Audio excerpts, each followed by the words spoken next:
নমস্কার বন্ধুরা, কেমন আছো তোমরা সকলে?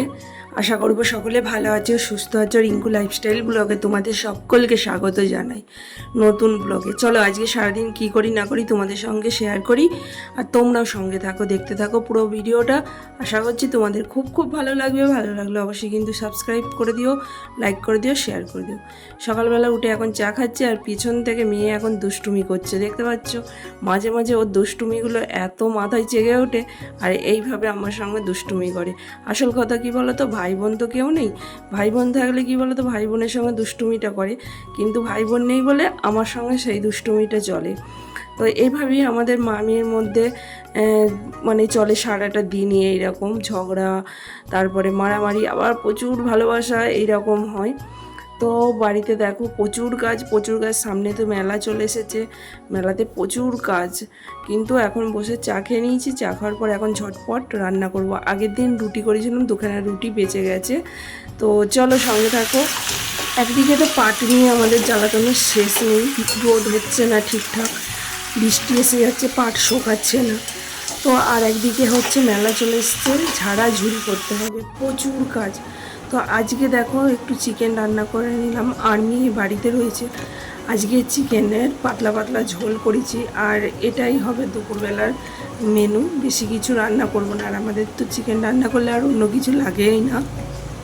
গলার অবস্থাটা এরকম কেন জানো তো, মানে প্রচণ্ড পরিমাণ খাটাখাটনি হচ্ছে, ঝাড়াঝুড়ি কাচাকুচি। তো কি হয়েছে, মানে ঠান্ডা মতো লেগে গেছে, তাই এইরকম অবস্থা। এই যে পটল ভাজা করেছি, শসা কেটে নিয়েছি, গাজর কেটে নিয়েছি, আর সঙ্গে হচ্ছে চিকেনের ঝোল, পাতলা ঝোল। এই ছিল মেনু। রান্নাবান্না করে আমরা খাওয়া দাওয়া সেরে নিলাম। এই যে খাওয়া দাওয়া করে নেওয়ার পর তারপর যুদ্ধে লাগবো, মানে গায়ের বলটা তো বাড়িয়ে নিতে হবে, খেয়ে টিয়ে তারপর হচ্ছে যুদ্ধে লাগতে হবে। তো এই যে চলে এসেছি ওপরের ঘরে, প্রচণ্ড পরিমাণ নোংরা হয়েছে, আর অনেক দিন যাবৎ ঝাড়া হয়নি, কারণ এই মেলা আসছে, ঝাড়বো বলে অনেক দিন ঝাড়া হয়নি। তো চারিদিকে ঝুল টুল অনেক, প্রচুর নোংরা। তো আমি কি করলাম দেখো, খাওয়া দাওয়া করে এসে একবারে পুরো চেঞ্জ করে নিলাম, যেহেতু ঘরের মধ্যে আমার ঠাকুর রয়েছে, তাই ঝাড়তে ঝুড়তে ঠাকুরের গায়ে হাত লাগবে, তাই আমি এই কাপড়টা চেঞ্জ করে নিলাম। করার পর এই যে সিংহাসনটা চাপা দিয়ে দিলাম, কারণ ধুলো পড়বে ঠাকুরের গায়ে, তাই সিংহাসনটা পুরো চাপা দিয়ে দিলাম। আর প্রচণ্ড পরিমাণ নোংরা হয়েছে, আর এই ঘরটা ঝাড়তে, প্রত্যেকটা জিনিস গোছাতে, ঝাড়তে তো বেশি সময় লাগে না, প্রত্যেকটা জিনিস গোছাতে এতটা পরিমাণ সময় লাগে। আর একা হাতে, বুঝতেই পারছো, মেয়েটার তো অ্যালার্জি আছে, ও তো মানে ছুঁই না এই সবের জন্য। সত্যি কথা বলতে, ভবিষ্যতে যদি আমাকে কেউ কিছু গিফট করে, বলবো একটা ভ্যাকুম ক্লিনার দে, কারণ হচ্ছে আমার এত কষ্ট হয় ঘরবাড়ি পরিষ্কার করতে এই ধুলোর মধ্যে। তার আগে দেখো চারিদিকে জিনিসপত্রগুলো ছড়িয়ে ছিটিয়ে আছে, এগুলো সমস্ত কিছু চাপাচুপি দিতে হবে, কারণ ঝাড়বো সব ধুলোই ভর্তি হয়ে যাবে। খাটটাই দেখো এক জায়গায় সব জড়ো করে দিচ্ছি, বালিশ কাঁথা জড়ো করে দিয়ে আরেকটা খাটের চাদর নিয়ে বিছিয়ে দিচ্ছি, আর যে খাটের চাদরটা পাতা আছে ওটা ঝাড়ার পর তুলে নেব। আর এই খাটের চাদরটাও পেতে দিচ্ছি, এই খাটের চাদরটাও আমাকে কাচতে হবে, কারণ এর উপরেও ধুলো পড়বে, কারণ ওপরের পাখাটা প্রচণ্ড পরিমাণ ঝুল ধরেছে, ঝাড়তে গেলেই আর নোংরা হবে। কী করে যে এত নোংরা আসে কে জানে। তো তার প্রথমেই আমি ঝেড়ে নেবো সামসেটের ওপরে উঠে যা কিছু আছে সমস্ত কিছু নামিয়ে ঝেড়ে নেবো। তার আগে তো ঝুলগুলো এই লাঠিটা করে ঝেড়ে পরিষ্কার করে নিই। আর আমার মতন কে কে এইরকম ঘরবাড়ি পরিষ্কার পরিচ্ছন্ন রাখতে পছন্দ করো অবশ্যই জানিও।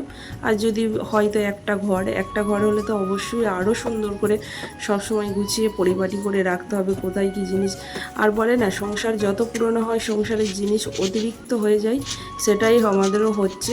যত পুরনো হচ্ছে তত জিনিসপত্র বেড়ে যাচ্ছে। আর বলতে মেয়েরই পোশাক আশাক বেশি হয়ে গেছে প্রচণ্ড। আর সত্যি কথা বলতে, তখন আমরা দিনকাল কাটিয়েছি একরকম, তখন একটা জামা পরে চারিদিক ঘুরে এসেছি। আর এখন তো এখনকার সব মেয়েরাই, আমার মেয়ে বলে না, সব মেয়েরাই দেখবে একটা জামা পরে আর চারিদিকে ঘুরবে না, একটা সোয়েটার পরে চারিদিকে ঘুরবে না। তাদের জামা কাপড়, প্রত্যেকটা জামা কাপড় মানে এক একটা সিজনে এক একটা, মানে সিজন কি বলবো, মানে এক একটা অনুষ্ঠানে এক এক রকম জামা কাপড় কিনতে হয় ওদেরকে। তো যাই হোক, মুখটা বেঁধে নিলাম, প্রচণ্ড ঝুল নোংরা পড়বে। আমার এই পাখাটা যাতে এত অসুবিধা হয় বন্ধুরা, কি বলবো দেখো, না পাই মানে হাত দিয়ে ধরতে, আর এই লাঠি করে করে এত এত অসুবিধা হয় এই পাখাটা ঝাড়তে, মানে এই পাখাটা ঝাড়তেই আমার আধা ঘন্টা সময় লেগে যায় জানো তো। এই ওপর নিচ ভালো করে ঝাড়তে ঝুড়তে পরিষ্কার করতে করতে আধা ঘন্টা সময় লেগে যায়। তো চলো, আমার আজকে ঝাড়াঝুড়ি করতে এতটা সময় লেগেছে কি বলবো, কেন লেগেছে সেটা বলবো, ভিডিওতেই বলবো, তোমরা দেখতে থাকো পুরো ভিডিওটা। তো সঙ্গে থাকো, তবেই দেখতে পাবে সবটা। খাওয়া দাওয়া সারতে ঘর ঝাড়তে আসতে প্রায় 12টা বেজে গেছে। 12টার পর ঘর ঝাড়ঝুড়ি করতে এসেছি, তারপরে ধরো এটা ওর সেটা চাপা চুপি দিতে প্রায় আধা ঘন্টা লেগে গেছে। তো দেখো নিচের পাখাটা ঝাড়ার পর খাটের পাখাটা ঝাড়ছি। খাটের পাখাটা তো আমি হাত দিয়ে যাই হোক মানে ধরতে পারি, তার টুল দিই, একটা খাটের উপরে টুল দিই, টুল দিয়ে খাটের উপরে পাখাটা ধরি, কিন্তু ভয় লাগে প্রচণ্ড, টুলটা লকবক করে। আর আমি যেহেতু একটু মোটা মানুষ, তাই আমার প্রচণ্ড পরিমাণে একটু ভয় লাগে এই পাখাটা মুছতে গেলে। যাই হোক তবু মুছি। আর এত ঝুল ধরেছে, আমি শুধু ভাবছি এত ঝুল কোথায় ছিল, বাপরে বাপ। তারপরে আমার এখন নিচের যুদ্ধ চলছে, যেহেতু তোমাদেরকে আগেও আমি বলেছি যে আলমারিতে আমার জায়গা ধরছে না। আলমারি শোকেশে তো মেয়ের জামাতে ভর্তি, আলমারিতে অল্প আছে, কিন্তু আমার শাড়িটা আছে বেশি। তো এখন দেখো আলমারিটাকে গোছাতে হবে। আলমারিটা গোছানো বলতে ওপরটা ঝাড়বো। আর এইটা হচ্ছে আমার সেই পুরনো টিভি, আমার মেয়ে বিক্রি করতে দেবে না, বলবে যে এটা আমার স্মৃতি হিসাবে রেখে দাও। এটা আমার হচ্ছে ফার্স্ট টিভি, মানে আমি যখন ওই বাড়িতে ছিলাম তখন এই টিভিটা কেনা হয়েছিল। এ বাড়িতে এসেও লাগিয়েছিলাম, কিন্তু কি বলতো এখন ফোন হয়ে গিয়ে না টিভি রিচার্জ করা, মানে 3টে ফোনের রিচার্জ, বরের আমার মেয়ে 3টে ফোনের রিচার্জ, মানে বুঝতেই পারছো মাস গেলে 1000 টাকার কেস আছে। তো সেইখান থেকে আবার হচ্ছে টিভির রিচার্জ, অতএব দেখারও সময় নেই।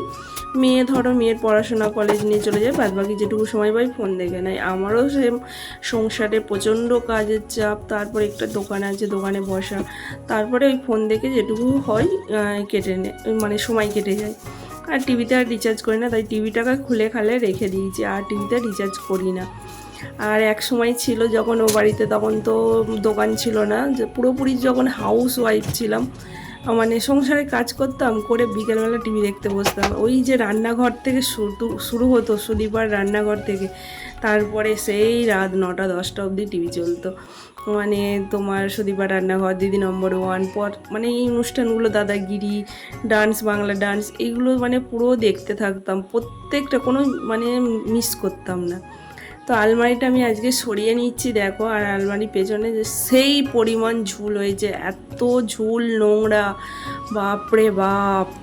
দেখো গাইস, এই দেখো কীরকম ঝুল নোংরাটা ধরেছে, দেখো গাইস তোমাদেরকে দেখাচ্ছি, এই যে দেখতে পাচ্ছ কি নোংরা ওরে বাপ রে বাপ। আসলে কি বলতো, যখন ঘর ঝাড়াঝুড়ি হয় এই আলমারি তো নড়ানো হয় না, মানে যতটুকু হাত যায়, যতটুকু লাঠিটা যায়, ততটুকু পর্যন্ত কি বলতো আমার লাঠির মধ্যে ঝাড়াঝুড়িটা করে নিই। কিন্তু আজকে আলমারিটা সরিয়েছি একটা কারণ, আর একটা আলমারি নেব। আলমারি নেওয়ার জন্য এইখানে আলমারিটা রাখতে হবে। সমস্যা জীবনের, মানে প্রচুর সমস্যা শেষ নেই। আসলে কি বলতো, কপালটাই খারাপ। এই ঘরটার মধ্যে যে একটা বড়সড় আলমারি নেবো, সেই আলমারি আমি ঢোকাতে পারি না, কারণ এই ঘরের মধ্যে ঢোকানোর কোনো পজিশান নেই গো, কিচ্ছু জায়গা নেই যে ঘরের মধ্যে আলমারিটাকে তুলে নিয়ে এসে রাখবো। আমার কপালটা এতটাই খারাপ বন্ধুরা। একে তো জামা কাপড় ধরছে না, আর বড় আলমারি নিলে কি হয়, বড় আলমারিতে জামা কাপড়গুলো ধরে গেলে ভেবেছিলাম যে এই আলমারিটাই, যেটা জামা কাপড় আপাতত এখন আছে, সেটাই আমার মেয়ের বই খাতাগুলো সব রেখে দেবো, কারণ বস্তায় টস্তায় সব বই খাতাগুলো পড়ে আছে মিট কেসে। তো সেগুলো ভাবছি একটা আলমারির মধ্যে গুছিয়ে রাখবো। কিন্তু আলমারিটা যেটা বানাতে দিয়েছি সেটাও আমার দরজার মাপের অনুযায়ী আলমারি হচ্ছে, কারণ এর থেকে বড় আলমারি নিলে আমার ঘরে ঢুকবে না। এটাই হচ্ছে আমার সব থেকে বড় কপাল খারাপ। তার মধ্যে আবারও একটা কপাল খারাপ হয়েছে, হাটটা নতুন কিনে নিয়ে এসেছি, দেখছি যে হাটটা কেটে গেছে, পড়িনি হাটটা, তো কী করে কেটে গেল ভগবান জানে, নারায়ণ জানে। তো এটার জন্য ভীষণ মন খারাপ, যে টাকা দিয়ে কিনে নিয়ে এলাম, নিয়ে এসে পড়তেও পেলাম না। সেই ভাইয়ের বিয়ে হলো সেই সময় কিনে নিয়ে এসেছিলাম, পড়তেই পেলাম না গো, হাতটা দেখছি কেটে গেছে। কিছু করার নেই, কিছু চাপ মনে হয় পড়েছে, পরে হাতটা কেটে গেছে। তো আলমারিটাকে সরিয়ে নিলাম এদিকে, দিয়ে তারপরে পেছনের নোংরাগুলো, প্রচণ্ড পরিমাণ নোংরাগুলো পরিষ্কার করে নিলাম। তারপরে এখন শোকেসটাকে পরিষ্কার করব। এই যে শোকেসের মাথা থেকে সমস্ত কিছু নামিয়ে এইগুলোকে মুছে পরিষ্কার করে রেখে এটাকে আবার ঢাকা চাপা দিয়ে দেবো। কারণ কি বলো তো, যখন আমি মেঝেটাকে ঝাড় দেবো ধুলোই ভর্তি, যখন মেঝে ঝাড় দেবো তখন ধুলোগুলো উড়বে, তখন আমার ওই পরিষ্কার করা জায়গায় আবার ধুলোগুলো গিয়েটে পড়বে। তাই আমি শোকেস, আলমারি যা কিছু আছে পরিষ্কার করে আবার ঢাকা চাপা দিয়ে দিই। এটাই হচ্ছে আমার ঝাড়াঝুড়ির নিয়ম। তোমরাও কি এরকম করো? আর জানি না তোমাদের ঘর বাড়ি এতটা নোংরা হয় কিনা, আমি তো প্রায় মাঝে মাঝে ঝাড়ি, তাও প্রচণ্ড পরিমাণ এত নোংরা কি বলবো হয়েছে। আর জানো তো আজকের গরমটা সেরা গরম ছিল। কদিনই গরম দিচ্ছে, গরম বললে হবে না, কদিনই খুব গরম দিচ্ছে। এই দেখো ঝাড়াঝুড়ির পর এগুলো সব ঢাকা চাপা দিয়ে দিয়েছি, কিন্তু এখন এসেছে আমার এই জানলাটা দরজাটার মানে কি বলতো, এগুলো পর্দা টাঙাবো, তাই স্টিকগুলো লাগাতে এসেছে। এই সময় জানি আজকে বেশিক্ষণ ব্লগ করতে পারিনি গো, কোথা দিয়ে 9:30 বেজে গেল, রাত 9:30 পার হয়ে গেল। বাবা, আমি তো আজকে মানে এরকম কোনোদিন হয় না, দুদিন ঘর ঝাড়ি, কোনোদিন রাত হয় না, সন্ধ্যের আগে সব গুছিয়ে ফেলি। কিন্তু একেবারে ওই যে দরজায় ওইগুলো লাগাতে এলো, ওখানে প্রায় আধা ঘন্টার ওপরে কামাই গেল। তারপরে ছাদে প্যান্ডেল করতে এলো, সেইখানে আবার একটু গেলাম, এই করতে গিয়ে আমার আজকে দেরি হয়ে গেছে।